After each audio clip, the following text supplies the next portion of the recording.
Alors, chers internautes, qui était Ruth? Ruth était une femme qui avait épousé un fils hébreu. Elle était moabite. Alors, son mari est décédé. Étant devenue veuve très jeune, elle a décidé de suivre sa belle-mère qui repartait en Israël.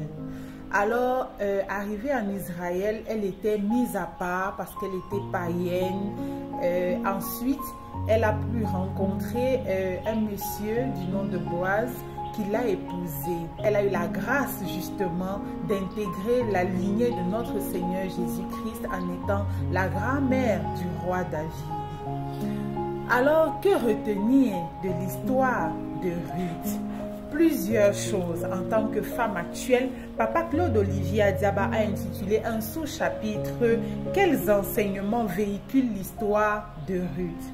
Alors, Papa Claude Olivier Adiaba nous présente une dame travailleuse, une dame qui est résolument engagée dans le travail pour pouvoir subvenir aux besoins de sa famille.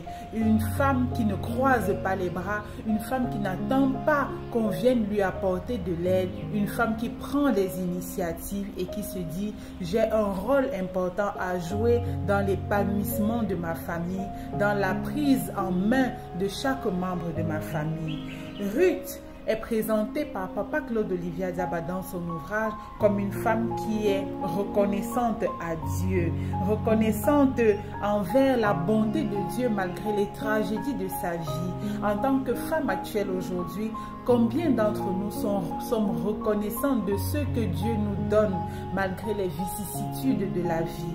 Nous passons notre temps à nous plaindre, nous passons notre temps à envier les autres, nous oublions que Dieu nous donne la vie, il nous donne la santé, il nous donne des enfants, il nous donne un toit, il nous donne un travail. Sommes-nous reconnaissantes pour cela? Alors prenons un exemple Ruth qui, elle, était reconnaissante pour tout ce que Dieu lui donnait malgré le fait qu'elle traversait des moments difficiles. Ruth est présentée ici aussi comme une femme de parole pleine de positivité et de bénédiction. Aujourd'hui, lorsque nous, femmes, nous sommes devant une situation difficile, combien d'entre nous arrivent à maîtriser ces émotions pour pouvoir faire preuve de positivité, de compréhension, d'empathie, de compassion envers la personne qui est en face de nous?